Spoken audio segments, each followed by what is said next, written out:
Welcome back to BBB Sharing. I'm Evie, Director of Ignite, sparked by BBB. We are once again here in the Ignite podcast studio with some very special guests, Linda, Eddie, Eric from Holo. How are you all today? Doing great. How about yourself? Wonderful. I'm great. So I want to go ahead and kick off with can you tell me your background story? Barry was very interested in what you do. He's like, you got to meet these people. And I said, I already did. He's like, no, you really got to meet these people. And I said, okay, well, I'm doing a podcast with you guys. So tell me what you do. So I'll go first. I'm Linda Heath. I'm the founder and CEO of Holo, with a background in commercial banking and also owning a couple of businesses. And I have a passion for seeing more small businesses be successful, based on what I know. And through the years, I've watched the commercial banking model change. It's not really in their favor. And so we decided to go to work and fix that. That's wonderful. So, I looked at your website a little bit and I checked out that you guys do work with small and mid-sized businesses, which is really great. And for the people that are listening, what would you consider to be a small to mid-sized business and somebody that you would work with? Starting revenue, they've broken the $1 million mark, which is a big milestone. Up to 25 million, 30 million. Eric and I have looked at companies a lot larger than that in our careers. Wonderful. Do you guys? So I'm Eric Benson.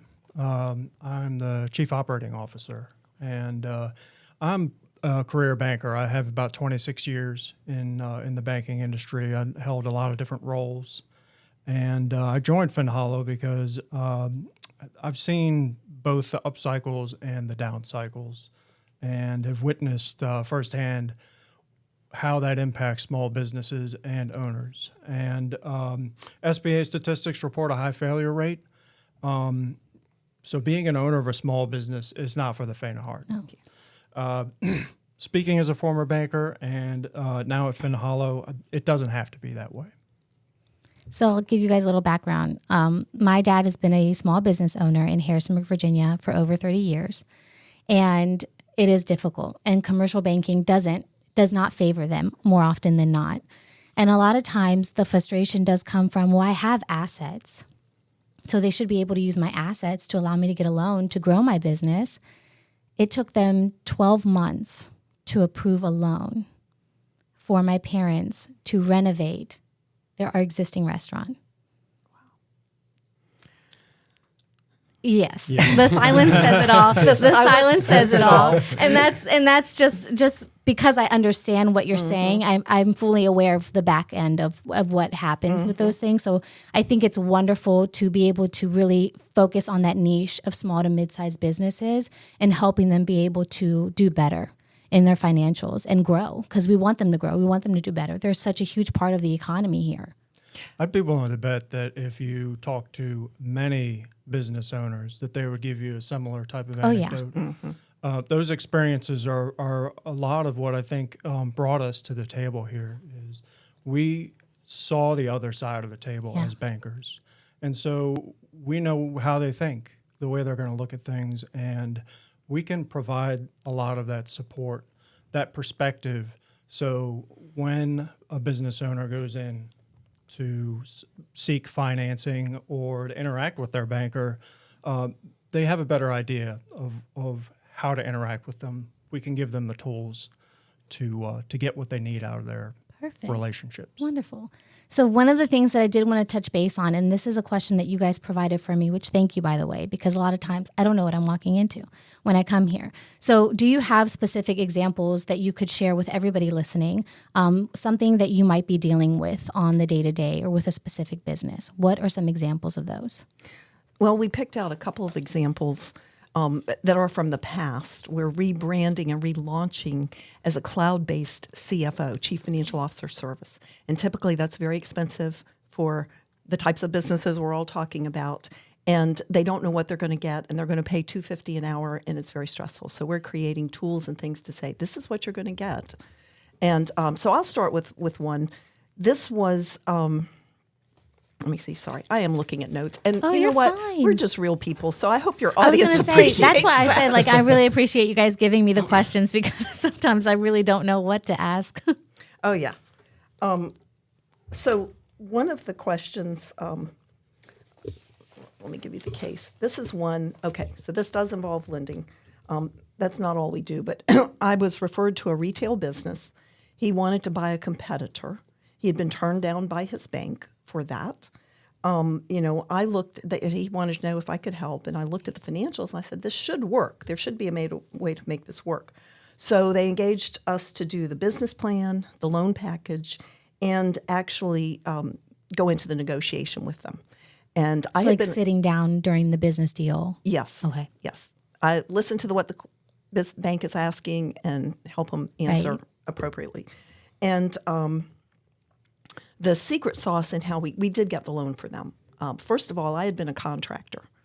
And in contracting, you bid. Right. So we brought 4 banks in and we said, we're going to tell you all the same thing. You can ask your questions. We're going to share the questions. We're going to share the answers. You're getting the same package.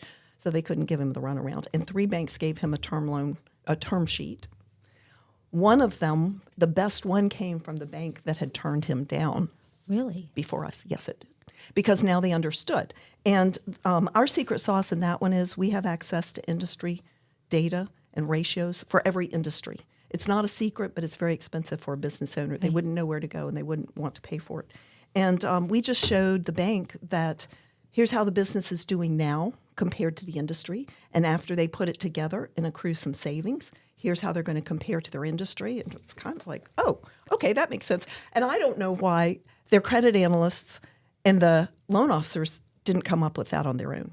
But that's the life we live. Right. And they actually, the merger created $80,000 of savings for them. So we paid for ourselves many times over. See, with the personal experience that we had with our family businesses, my father, after the 12 months, he finally, because they had been banking with this bank, and I'm not gonna name names, but they had been banking with this particular bank in Harrisonburg for over 30 years. Like when my dad first started his first business, they started off with that bank, and even when it transitioned names and everything. And he said, you know that you can trust me. I've been a business owner here for my assets are well worth more than what I'm asking to renovate my business. And they were like, yeah, but there are some like loopholes we have to go through. We have to go through so many hoops and stuff like that. And he said, well, in that case, don't worry about it. I've got family I'll ask money for. And it's unfortunate that is the case, because what a lot of small businesses don't understand is there's good debt that you do want to have because it helps you grow your business in the future. And so that bank is really doing them a disservice in that aspect.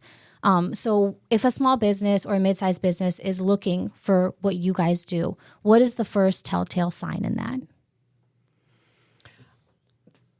Eric, you can second me on this, but let me just say, through the years, I've been asked, how are we doing? Right. What does the bank think of us? And we're doing well. We can tell we're doing well. We're growing. Why is cash flow still tight? Yeah. That is a killer. And we know the answer to that, and we can help them work that out. But yes, you can actually go broke while making a profit. Yeah, actually you can. And I've seen it happen. We work at the BBB, so we've seen it happen time and time again. And it's unfortunate because they're like, well, I don't know who to provide. And what we do here is we can't have favorites, but we can always give our top 3 recommendations. And they give you guys a call and they do business with you guys. We always recommend accredited businesses to our other businesses that come to us for help, because you guys are the cream of the crop. You're the best of the best out there. You're accredited. So we know that you uphold those values of honesty, integrity, and trust, which no other business does, except the BBB accredited. Do you want to weigh in on her question? Well, just a brief add-in that banks put a lot of emphasis on financial statements and the manner in which they're compiled and presented. So when we talk about GAAP, that's an accounting term that bankers love to see financial reporting in. Small business owners don't know a lot about GAAP. They don't, they're focused on the day-to-day operation of their business, selling their widgets, producing. Being in it all the time. They've got 100 other different things to deal with. And so the financials may not always take priority. And that's where I think, there's a gap between the owner and the banker. And that's something that we can, I think, help fill that gap. I think oftentimes there's a language barrier and a frustration because they themselves don't understand their financials and they don't understand what banks are asking for. And they say, well, I gave you everything you asked for. Like, you didn't really. Well, and here's the key. They're relying on their bookkeepers. Right. They don't know accounting well enough to know how to manage a bookkeeper and what to ask for. The bookkeepers get their jobs based on, I know a brand name online software, right? Right. I know how to do this. But the business owners never say, well, tell me how much accounting you've studied. Do you understand GAAP, GAAP? Do you understand we're booking our cost of goods sold in the right place, that kind of thing. So they don't know that, but they expect their bookkeepers to be able to explain it to them, and they're not trained. That's not their job.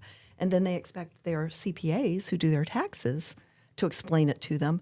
That's a compliance activity. That is not a financial analysis. You're right. Activity. A lot of businesses do not know what questions to ask their accountants. What are some other questions you would suggest they do ask them?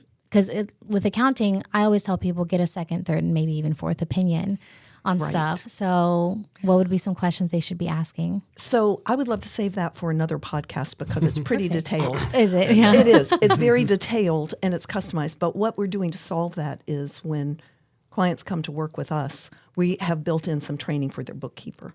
And we're going to educate them. When those business owners sign a loan agreement, somewhere buried in an inch stack or more of paper that they don't read through, they are making a covenant that they will provide financial reporting to the bank in a form acceptable to the bank. And nobody on their side of the table knows what that means. Right. And so that's what we're doing, is building in some training for the bookkeeper, the staff.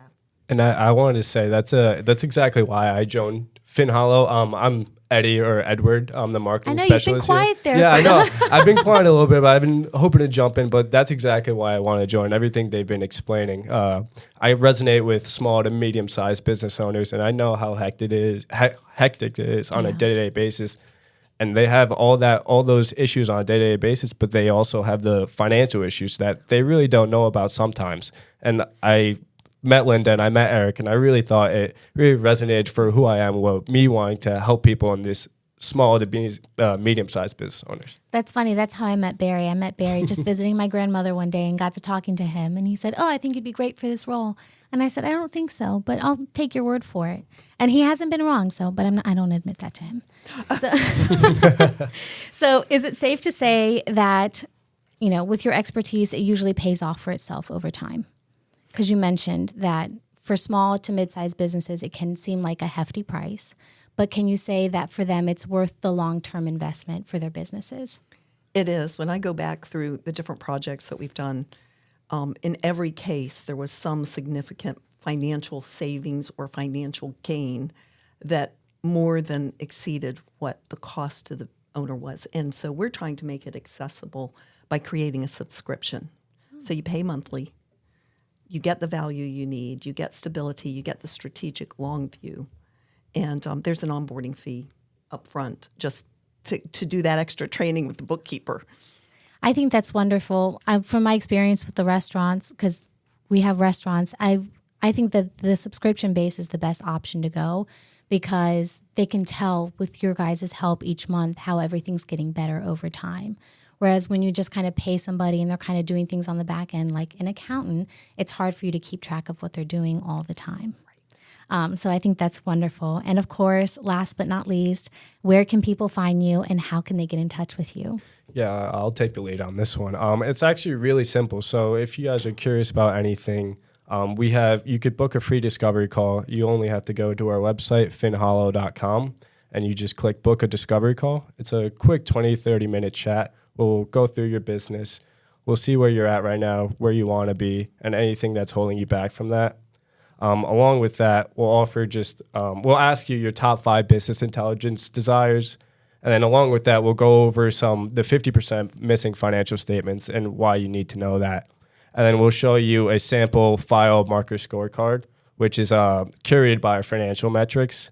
That really gives you a big deal to how you analyze either your business opportunities or threats. And I think the best thing about booking a discovery call with us is what we have to offer with it. It's a really, really good thing where we personally pull out an industry report for you guys for your business. It's not a generic PDF where everyone you could search up online and find one.